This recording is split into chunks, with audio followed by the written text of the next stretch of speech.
Salam perpaduan dan salam sejahtera kepada murid tingkatan 2. Hari ini kita akan belajar zaman Kesultanan Melayu Melaka. Kita akan fokus pada sistem perundangan. Sistem perundangan ni bermaksud undang-undang lah. Semua orang kena ikut.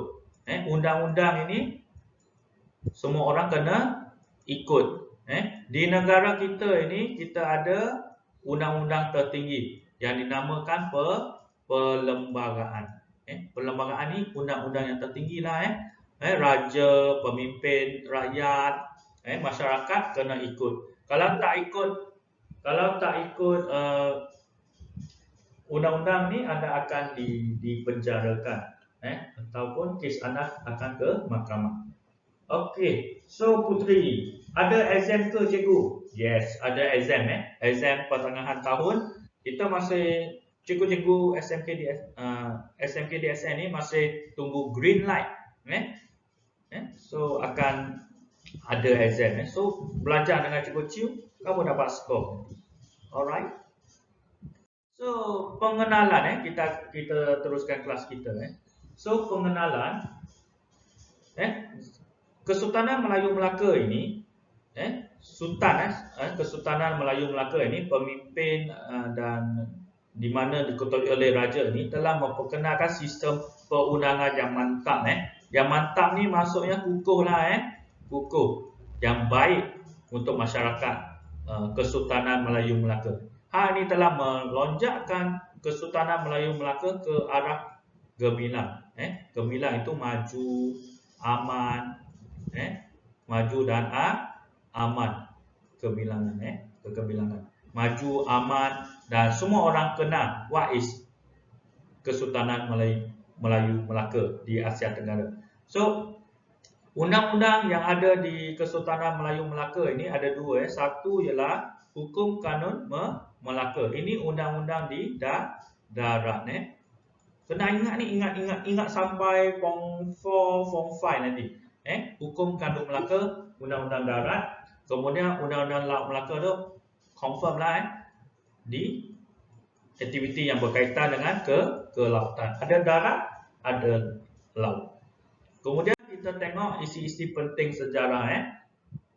Di mana kita kena tengok Hukum Kanun Melaka ni. Hukum Kanun Melaka ni mula ditulis semasa pemerintahan Sultan Muzaffar Shah. Kena ingat Sultan Muzaffar Shah, iaitu pemimpin tertinggi zaman Kesultanan Melayu Melaka.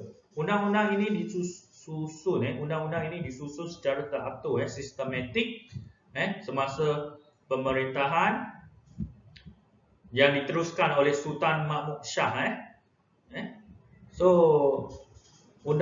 Hukum Kanun Melaka ini merupakan undang-undang aktiviti yang ada di darat ataupun segala aktiviti yang ada di darat yang perlu dipatuhi oleh masyarakat Kesultanan Melayu Melaka.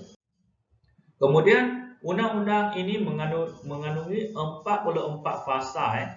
Fasa ni bermaksud perkara lah, yang berkaitan dengan undang-undang darat ini, Hukum Kanun Melaka ini, iaitu berkaitan dengan hak keistimewaan, the special case, and then the responsibility, tanggungjawab raja dan pembesar. Kamu kena ingat, ini hierarki susun lapis Kesultanan Melayu Melaka, di mana kita ada dua, satu dan dua. Kena ingat, yang pertama dikenali sebagai golongan memerintah. Golongan memerintah. Yang di bawah dia ialah golongan diperintah. Golongan diperintah. Kena ingat, ini ialah the basic one, diperintah. So ada dua golongan. So raja ini dan pembesar ini termasuk dalam golongan nombor satu ini, golongan memerintah. So pentingnya undang-undang. Hukum Islam juga terdapat dalam undang-undang ini. Undang-undang ini ialah undang-undang apa dia? Undang-undang Hukum Kanun Melaka, iaitu undang-undang darat. Hukum kanun Melaka. Kamu kena ingat yang ini. Yang berkaitan dengan jenayah, urusan jual beli, kekeluargaan. So ada tiga, ada tiga perkara. 3 in 1 dalam hukum kanun Melaka. Yang pertama, jenayah.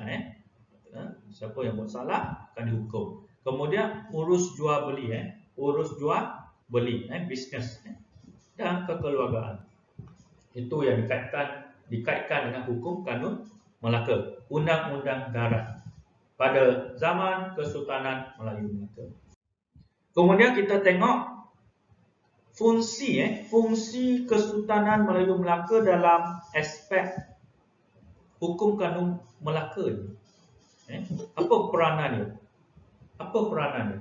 Peranan dia ialah mewujudkan keamanan. Safe and harmony.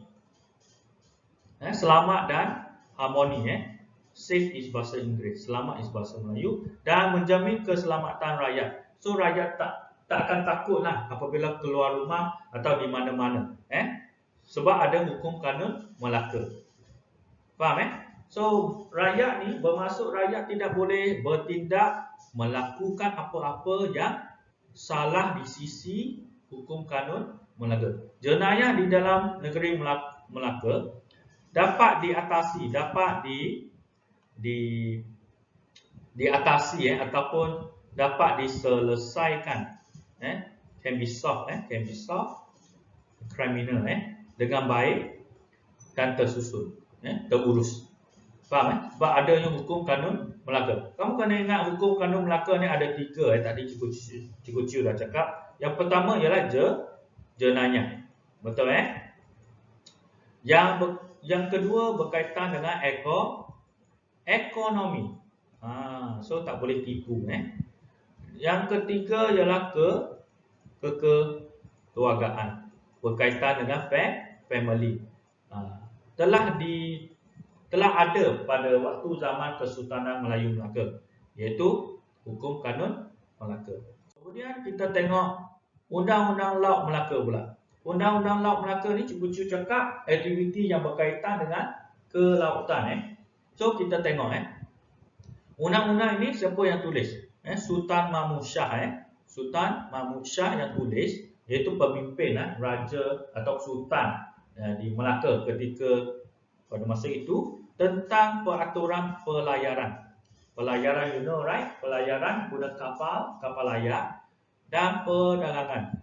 Bisnes yang menggunakan kapal layar. Peraturan pelayaran, nak pergi ke mana-mana guna kapal, ada undang-undang. Kemudian perdagangan. Nak buat bisnes di atas kapal, boleh. Tapi kena ikut undang-undang hukum kanun, Undang-Undang Laut Melaka. Sebab Laut Melaka ini yang berkaitan dengan aktiviti ke lautan. Kena ingat, aktiviti ke lautan. Kemudian kita tengok tadi hukum kanun Melaka. Ini ada berapa frasa? Hukum kanun Melaka ini ada 44 frasa. Tetapi Undang-Undang Laut Melaka ada berapa frasa? Anda tengok nanti. So Undang-Undang Laut Melaka ini ada 25 frasa yang menerangkan peraturan di laut, tata tertib tu macam budaya berniaga lah, dan tata cara menjual beli. So ada 3 juga di sini. Undang-Undang Laut Melaka ni ada 3. Yang pertama ialah berkaitan dengan laut. Yang kedua ialah berniaga. Yang ketiga ialah berkaitan dengan jual beli. Cikgu, berniaga dengan jual beli tak sama, benda yang sama, tetapi dia khususkan. Nak berniaga barang apa? Jual beli itu macam mana? Jual beli ni contoh kalau barang itu 1 kg, berapa harga dia? Kalau orang India datang kena charge. Kalau orang Cina datang kena charge yang lain. Tetapi bagi masyarakat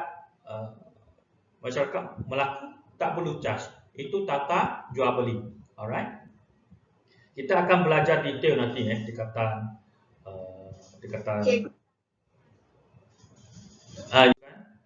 Cikgu akan teruskan Undang-Undang Laut Melaka. So ada tiga Undang-Undang Laut Melaka ni ada peraturan di laut, berkaitan dengan perniagaan barang apa yang nak jual dan charge kepada pedagang Cina dan India, dan pedagang tempatan tak perlu charge. Contoh macam tu Undang-Undang Laut Melaka. Kemudian kita tengok pula Undang-Undang Laut Melaka ini telah menyebabkan aktiviti perdagangan berjalan dengan lancar. Berjalan dengan lancar dan adil, tak ada tipu, tak ada huru-hara, sebab satu sistem yang dikenali sebagai Undang-Undang Laut Melaka yang sudah diperkenalkan oleh Raja atau Sultan Melaka pada masa itu.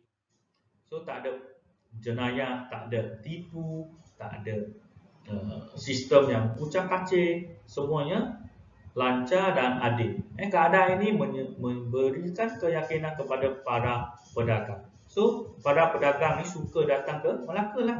Kamu kena ingat ini Melaka, ini Sabah Sarawak.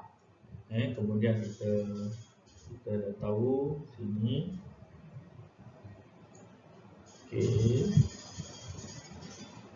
Ini peta dunia. Melaka di sini. So di bawah Negeri Sembilan. So kalau sini India, sini China. Minta maaf, China di sini. Mereka ada keyakinan sebab ada Undang-Undang Laut Melaka. Mereka berlayar, lalu Singapura, mereka sampai ke sini. Dan orang India ni dia berlayar sampai ke sini. Sini panggil Melaka. Sebab ada sistem yang tersusun. Di mana Undang-Undang Laut Melaka dia ada 3 perkara. Yang pertama iaitu berkaitan dengan peraturan apa? Peraturan laut di laut. Kemudian kita tengok lagi, ini nombor 1. Nombor 2 berkaitan dengan berniaga. Berniaga. So pedagang India dan China ni sangat sukalah Melaka sebab ada apa dia, tata cara jual beli yang adil dan lancar. So semua orang suka Melaka. Okey, kemudian kita tengok lagi undang-undang adat. Kita dah ada undang-undang Hukum Kanun Melaka. Hukum Kanun Melaka. Kita dah belajar tadi undang-undang di darat. Lepas tu kita dah belajar undang-undang apa? Undang-undang Laut Melaka, undang-undang yang berkaitan dengan aktiviti laut. Kemudian kita tengok pula undang-undang adat. Adat is tempatan. Undang-undang tempatan. Di mana kita tengok masyarakat, kebiasaan masyarakat yang berkait dengan undang-undang adat. So kita tengok Kesultanan Melayu Melaka juga menggunakan undang-undang adat. Undang-undang adat ni undang-undang tempatan dan sistem pemerintahannya. So adat ini dikenali sebagai adat Temenggung. Adat Temenggung ini dia berkaitan dengan lebih berat, lebih penting atau lebih berat kepada kaum lelaki. Di Malaysia kita ada adat Temenggung dan adat Pepatih. Dan adat Pepatih hanya ada di Negeri Sembilan. Lebih berat dan penting iaitu lelaki lelaki jadi ketua lah. Kita tengok adat Temenggung. Adat Temenggung ini diasaskan oleh Datuk Ketemenggungan. So adat Temenggung ini, adat tempatan ini berkaitan dengan sistem pemerintahan pewaris tata. Pewaris tata ni contohnya Sultan Raja sudah meninggal dunia, siapa yang ambil alih? Of course lah putera raja atau sultan, berkaitan dengan perkahwinan, pewarisan tahta dan perundangan. So ada 1, 2, 3, 4, 5. Ada 5 perkara dalam adat Temenggung yang Cikgu Chiu sudah cakap tadi. So adat Temenggung ini sangat berkaitan dengan sistem penggantian sultan. Dia berkaitan dengan sultan. Sebab sultan ini dia lelaki, tak ada perempuan.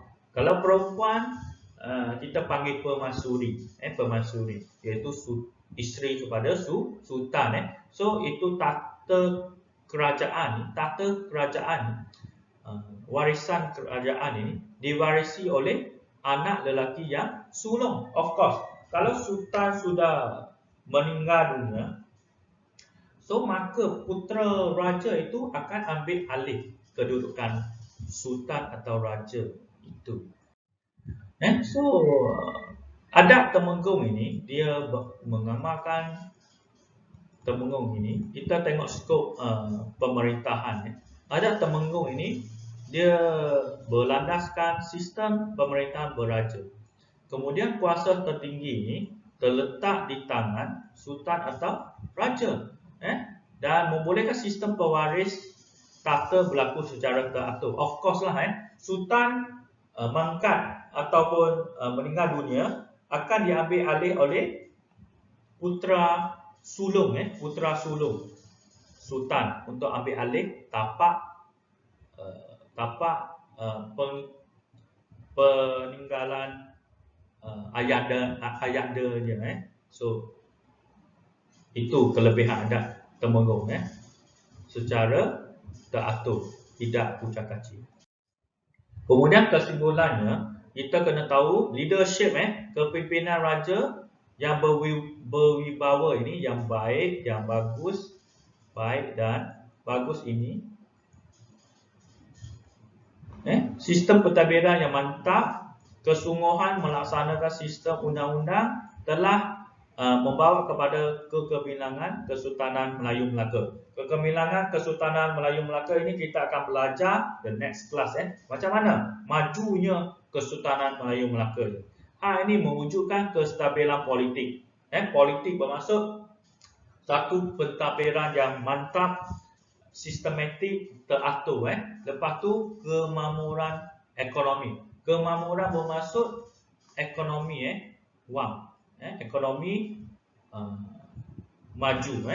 Sebab pedagang Cina, pedagang India, pedagang di Asia Tenggara berkumpul di Melaka.